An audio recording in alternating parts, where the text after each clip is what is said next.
federal government of Nigeria last year introduced what we call student loan. Presently, there are diverse actions from Nigerians. Maybe the student loan is good for this season or not. Nigerians woke up last week, few days back, to hear from Honorable Minister of Education, Professor Tahir, that 18 years old child cannot write Neco and Waec. It was publicized by all media. Him personally, himself also came out again to say Nigerians must obey the law. That it is not new, that normally age 6 is the beginning of a primary school education in Nigeria. 6 years in primary school, 6 years in secondary school. He now reflect back on the 6334 system. He said compulsory, if you are not 18 years, you cannot write Neco, you cannot write Waec. When Nigerians woke up to say no, how do you want us to do our children already in school? Today, I have a guest with me. He's an educationalist, a school owner, and also the chairman of one of the branches, or let's say ward of NAFS, National Association of Proprietors of Preparatory School, here in Ikorodu. Today is my guest. But while waiting to introduce my guest, I like to tell you that this is ATV Africa, Nigerian First Internet Radio and Web TV on education. Like I said earlier, I have a guest, an educationalist, a school owner, a chairman of NAFS in Ikorodu, well exposed, well grounded in educational matters. Today, we want to discuss the issue of 18 years bracket for Neco and Waec. I have with me in the studio my guest. You are welcome, sir. Thank you, sir. Please, can the viewers knows you very well? Yourself. My name is Dr. Oladeji Akinola. So you are welcome, sir. You are welcome. Thank you so much. Like I introduced you earlier to our viewers, you are an educationalist. Yes. When the government introduced the student loan stuff, Nigerians were happy. Though it is possible that if you have 10 disciples, 1 or 2 might say no. Some part Nigerians say no, is a way to reap Nigerians and the stuff. That went. But recently, a few days back, Honorable Minister of Education, Professor Tahir, came up with the issue of 18 years minimum to write Neco and Waec in Nigeria. What is your view as a proprietor? Let's start with that. Not even as a chairman of NAFS now, as a proprietor. Because I know you have so many candidates in your school. Exactly. So what's your view, sir? Thank you so much, sir. You see, it's really worrisome if, with due respect, the Honorable Minister for Education, you just wake up one day and be bringing out or introducing policies without doing proper consultation. Okay. I think, the student loan, anyway, I'm personally, I don't have anything against that. Okay. There's some policies that the Honorable Minister is introducing nowadays to our educational system, which I think they are not necessary now, because it's like trying to, not doing proper, dissection to the educational system of this nation. Now, the other things he needs to look into. Now, you are coming out to say age 18 should not write, Ssce. Even before now. Last year, I think 3-4 months ago, before the stakeholders sat down to decide the cutoff of students that will be admitted to institution of learning, he said that probably minimum of 18 years, not until when the stakeholder decided that no, for this year, let's make it 16. Okay. Now, it's like there are other things he needs to look into. Okay. Now, let's start from what are the problems facing educational system in Nigeria? Is it age is the problem now? Good. Or there are other things he needs to look into? Now, he's in office now for a year. Personally, though he has tried, but there are other things he needs to look into now. We have poor funding in our Nigerian universities, federal model schools. Some of them lack teachers. You know, there are a lot of things. Now, you are now coming up to bring up the age brackets. They should not write Waec, they should not write Neco. Now, what of students that currently they are 14, 15 years old, they are already in SS2 going to 3.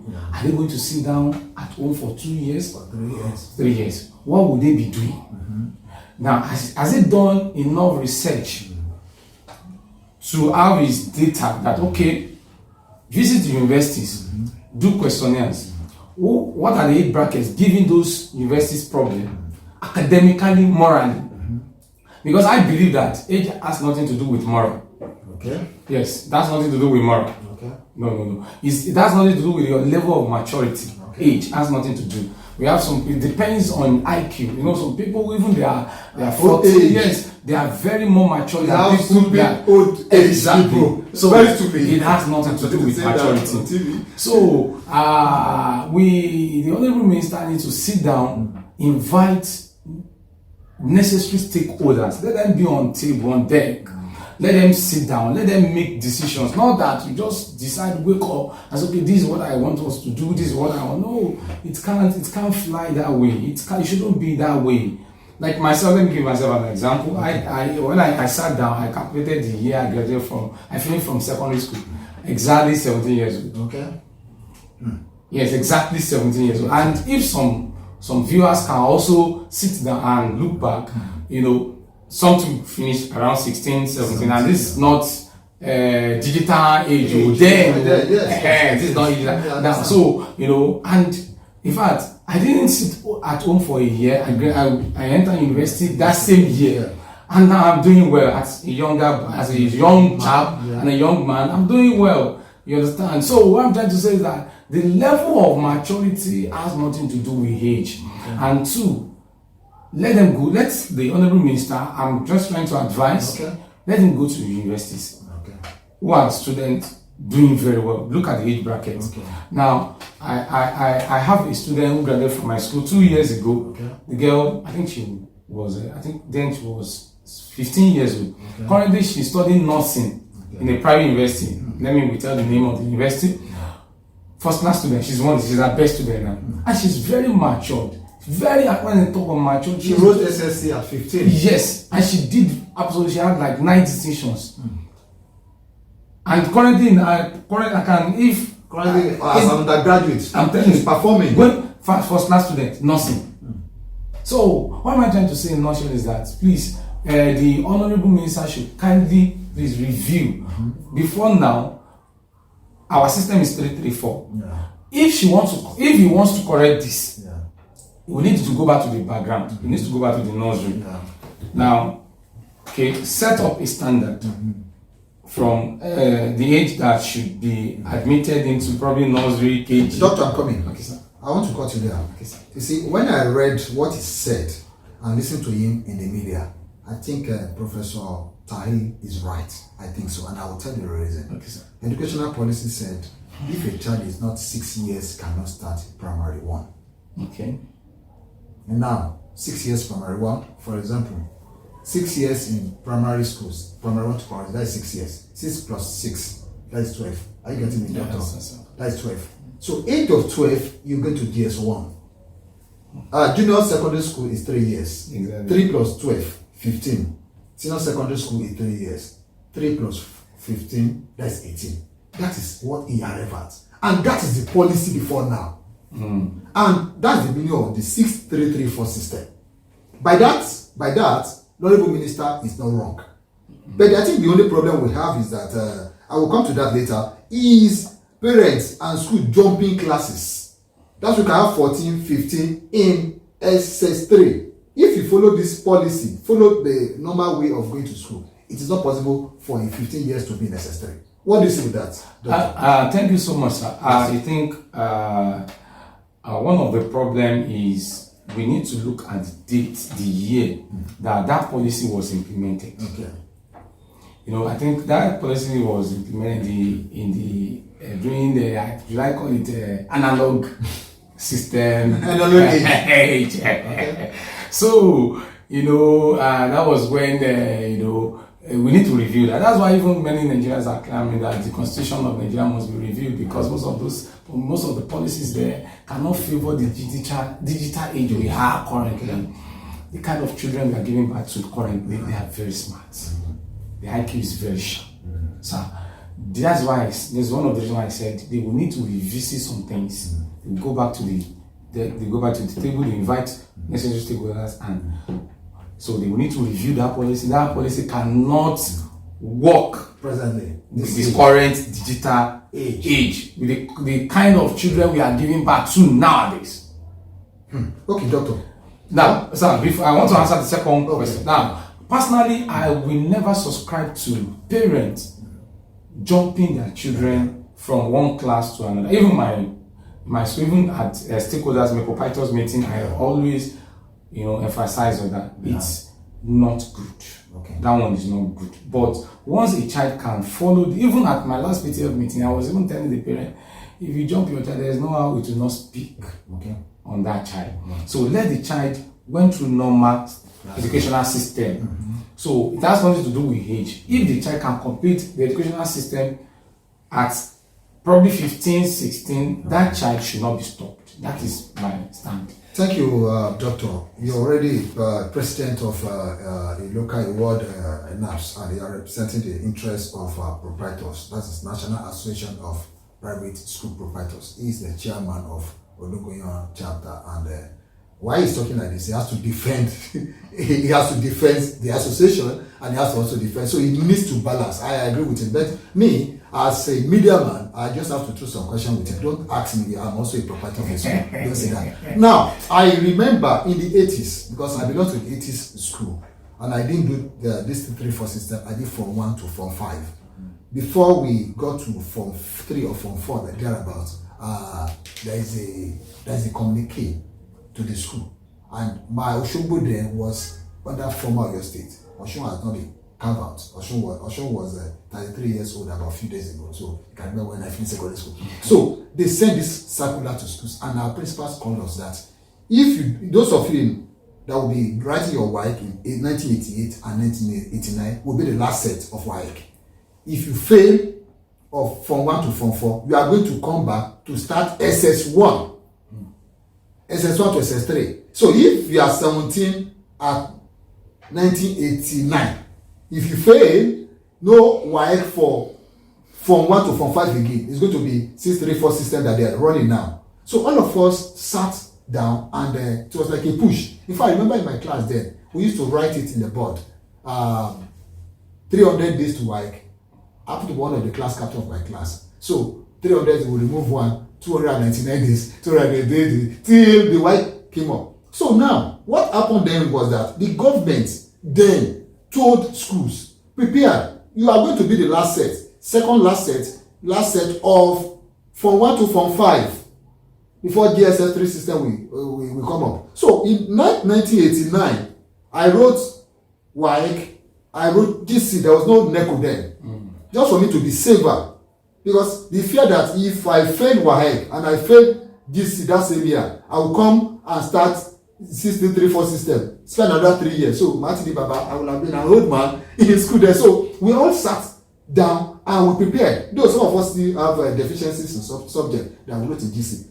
That's what we are saying. Assuming Mr. Professor Tahir came up to tell Nigerians that this system is what we have on ground before, but because parents and schools, especially private schools, are not obeying him.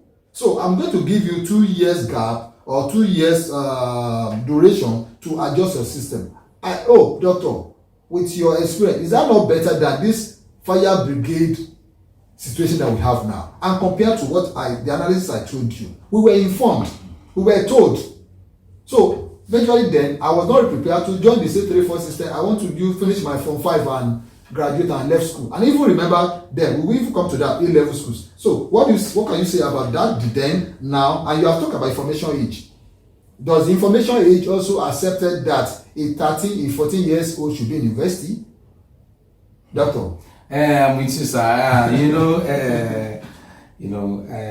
There's a proverb that when the foundation is destroyed, there's nothing the righteous can do. You see, in your own days, you know, I want to ask you a question. Do you have a cell phone in those days? No cell phone now. Are you on Facebook? No, Facebook. Are you on WhatsApp? No even phone. No even phone. The only place we saw phone then we go to digital centers. I remember that place. This what they call it, box. I don't remember the name. We call it then. And you go and throw coin. Then we have coin. Put coin. Exactly. And it's only the rich people that have phone in their houses. Now, and I think in your own days, you can, you know, most of our babas, our daddies, they can still put us, go and learn carpentry. Yeah. Go and learn mechanic. Go and learn this. Exactly. Now, our children, how many of them, in fact, most of, even my mechanic, they do complain. They don't have anybody. Yeah, no apprentice again. They don't want to learn. Exactly. Because every parent do not want his or her child to pass through what he or she went through during his or her age. Yes. So exactly. So and we are all trying our best possible in order to ensure that our children suit into the current digital formation. Okay. I think this is one of the problems. And you know, in your days, in my days, Yes, I think I can still remember in Abeokuta then. Around 1999, I can count the number of private schools in Abeokuta. They are not up to 10 compared to present age. I attended public school. Okay. In fact, in those days, I graduated with commissioners, directors, children. Yes. But all of you in the private. exactly, commissioner children now they do not even they have even class even in private school. So you can now see where the problem is coming at. Now, the policy the Honorable Minister is trying to introduce, I will call it, and I've said it, an analog policy. It will still need to come back to the table to see how can this policy fit into the current age. Situation now. Exactly. Because now, the children that are currently in SS2, they are 14, 15, let's say 15. Yeah. Let's say 15. Okay. Going to SS3, let's say 16. Now, children that are writing exam are 16. We need to sit down at home for 2 years doing what? As government make any provision that okay for them, okay, about 1 million children that will be sitting down at home, what would they be doing? And let me tell you, the current the economy, should I call it economy, the children we are having today, what they are exposed to, they are exposed to internet fraud, you know, yahoo, so they can quickly be demoralized academically. Okay. Because some of them they can start going to their friends' places before they know, you know it, they've introduced them to different gang, different this thing. Before you know it, they say, mommy, I'm not going back to school. Once they started making millions. Even those people that are graduating for 16, 17, their parents did not even do proper monitoring. They are getting money and they will telling you book is a scam. They are not ready to go to school. Now you are not telling them now they should sit down at home for 2 years or for a year. Okay. Doing what? Okay, doctor. Thank you. I remember vividly that sometimes ago, this same Honorable Minister of Education, Professor Tahir, Professor Oluede Isaac Oluede of the JAMB, met councils of vice chancellor before they agree on the cutoff mark. At that meeting, because our representative was at the meeting, was feeding us from the meeting here in the studio, they said the JAMB registrar and the Minister of Education came up that this year the 18 years bracket must start and no going back. So anybody who is road JAMB, who is 16, 17 cannot go to university. But there was an uproar in that meeting at the hall while the vice chancellor at the meeting, the council of the vice chancellor, went against the honorable minister and JAMB. They said, if you have known that 18 years will be the minimum age to enter university, why don't you put it in the JAMB? That this JAMB they wrote this year. That was after JAMB that they accepted 16. So those between 16, 17 and below 18, 17 plus, who don't get admission, they have to go on a break for the meeting. And later came back and honorable minister agreed that okay, for this year alone, those who wrote JAMB, who are 16 years, who are 17 years, can be permitted. In fact, I have to be sincere, my daughter fall into that group. Otherwise, she would have been back home. But fortunately, and thank God for that, she wrote the JAMB, she scored above the cutoff mark. She even did pre-degree. She's prepared to enter. Assuming they did not agree that day, she would have come back home to stay 2 years. And how do you want me to talk to a girl who left secondary school at 16, who made her job at 16, that she needs to stay home for 2 years? But thank God the policy was reverted that same day. So they qualified. But they now said from next year, 2025, that JAMB minimum age will be 18. We agree on that, no problem. But the Ssce, because all we are saying is that even if you finish secondary school at 16, 17, you can go and learn a skill or do something before you write JAMB, before you are 18. But this time around, Minister said even to write Ssce is 18. How do you do it, Honorable Minister? That's why myself and my guests will have been deliberating. And my honorable guests have also said, presently, what we are having is digital age, analog age. Let's keep this aside. Let's make laws or policy that has to do with this age. When I was comparing my time, there was no phone, there was no mobile phone, there was no Facebook. In fact, the only way I saw computer in 1988-89 was in the bank. And I remember how big computer was then. And I was impressed. I want to go and study computer science because it looks like a TV that has a box differently. So, by this age, even from toddler, they start having tab and others and phones. So what we are begging today, or we are talking here with my guests, is Honorable Minister, please go back and these things, call stakeholders, educational stakeholders, to look into these things. Next Waec is in few months' time. In fact, it's not even up to a year. And Neco is not even up to a year. So do you want to say this 15, 16, 17 should stay on for 2-3 years, Honorable Minister, sir? Please, pardon our mistakes. So let's have a kind of adjustment. We all know that you're working very hard to make Nigerian education policy a good one. My guess, yes, Doctor, yes, sir. I thought of something our time again. Maybe they can still apply that. When we finish secondary school, you have the opportunity to go to university and write JAMB. There was no poly there. There was no. You go and buy form in each poly. I remember I bought university Ibadan poly form before poly JAMB started. Some of us decided to go to A-level schools. In fact, I remember then the only school where they wear trousers are A-levels after secondary school. When we see them, we know that these are our guys. They wear trousers. We wore Neco then. That's how we differentiate between a secondary school and A-levels. Are you saying, Doctor, should A-level also be introduced, reintroduced?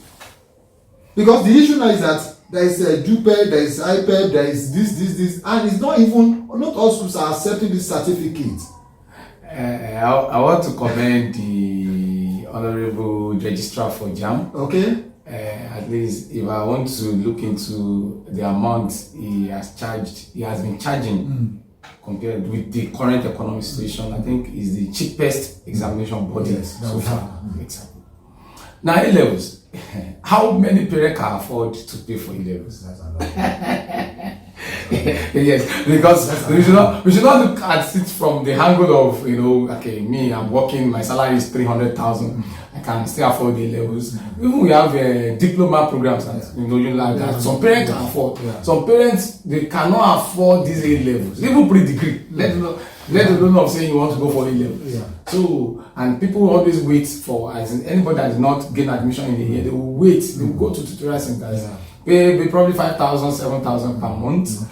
For 5 months, that's like 5,000. And they buy JAMB 10,000 approximately. That's 40, 50,000 compared to levels that you pay almost half a million.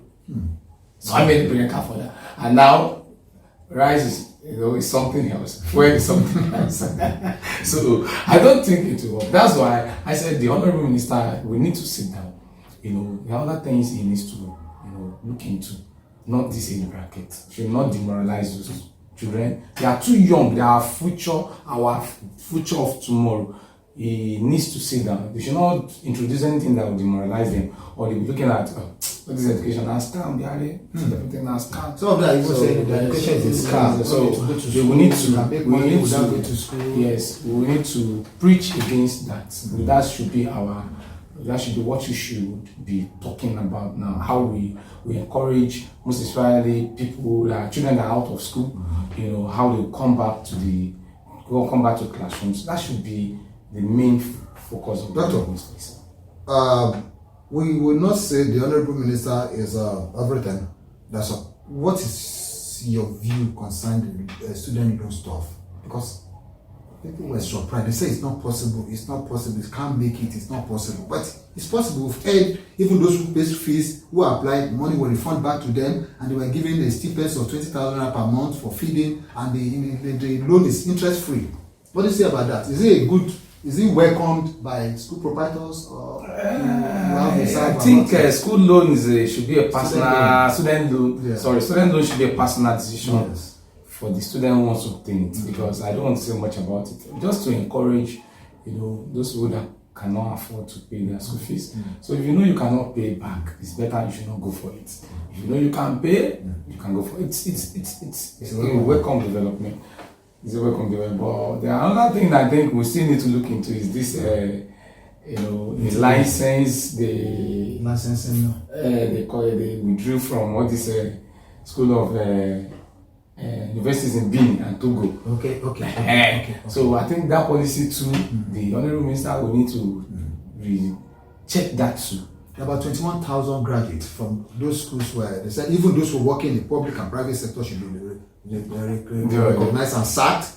The policy said they should be sacked. And they came up about 5 or 6 names of recognized university from Togo and Benin Republic. Personally, to be kind to be honest with you, yes, I don't like, I've never encouraged my students to go to Cotonou, to go and school.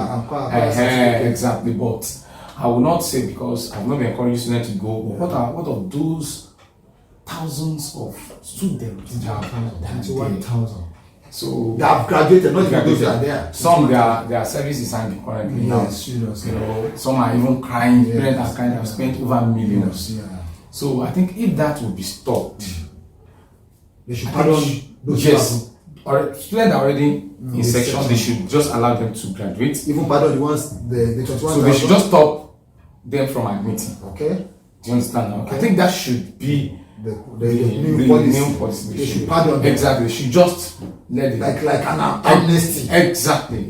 If I'm appealing to the Honorable Minister, if Doctor, it's possible. If you say, Honorable Minister, if it's possible, you should also grant amnesty to 21,000 graduates from Cotonou, Togo, and whatever. He said, if possible, amnesty will be granted to them because he's a proprietor and also the chairman, president of a local NAPS chapter in Ikorodu. So he's talking from his own end. We are media people. Our own is to balance information. Reporters should be balanced. We should give you balanced information. Now, while we are rounding up, my honorable guest, what is your advice? You've been advising the honorable minister. What's your advice to parents and students out there as you're rounding up this session? I want to encourage parents that they should not see because the minister have introduced 18 years whatsoever, and they should be discouraged. Okay. And then they should also strictly adhere to the educational system in Nigeria 6334. They should just avoid promoting unnecessary promotion of their children, of their wards. They should avoid that because it's very, very dangerous. Very, very dangerous. There's no how to know them. And they should just do the necessary things, introduce them to skills. Let them have skills. You should not restrict them to classrooms. So, and to students, this book is not a scam.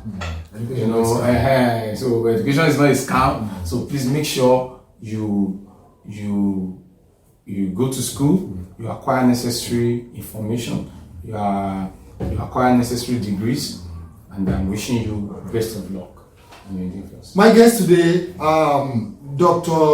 Deji said, Ali is the NAS president of Olugoyen chapter in Ikorodu for National Association of Proprietors of Private Schools, and he has speak it up. He said, school book is not a scam. To use student watching, he said he has passed through, we have all passed through this, it's not a scam. Please, dear student watching, education is not a scam. Dear parents, we know we all want the best for our children. We want the best for them. We want them to graduate at the age of 20. We want to tell you when my son graduated at the age of 19. We want to tell them, no, yes, my daughter is the best in his section, in his set in the school at the age of 20. But the issue is that they will stay and obey the law, the policy. Please, we also need to do that. Pushing this our words to get graduated at our required time is not the best. The Honorable Minister also, the issue of the Cotonou Togo certificate. Please, my Honorable guest said you should grant them amnesty. The reason is that these people are already there, parents are invested, and you know what is happening in the country now. The economy is not smiling on anybody. For the student loan, he said, well, it's a thumb up for Mr. President and Honorable Minister. We also said it's a thumb up because no reason, you won't come up with a reason that my parent is poor, that is why I wasn't educated. So there's an avenue for you to go to school because student loan is there and it's interest free. So make use of it, and I believe Nigeria will get better. Educational sector in Nigeria will get better. Why I'm saying this, please go to our channels on YouTube, www.youtube.com/@AirTVAfrica. Subscribe to our channels. We come here every Friday to give you the best information that you want to know about education. My guests are wonderful guests. You saw some of our videos. We have invited professors, we have invited KBACs, we have invited the deputy governors, we have invited a lot of Nigerians, well-educated people, policy people. Today, on this series, on this 18 years minimum for Neco and Waec, I'll still have more proprietors, I'll have more teachers, I'll have more parents that will come and dissect on this information. Why I remain your host, my name still remain Alifa on trending issue on education. Thank you. Bye for now.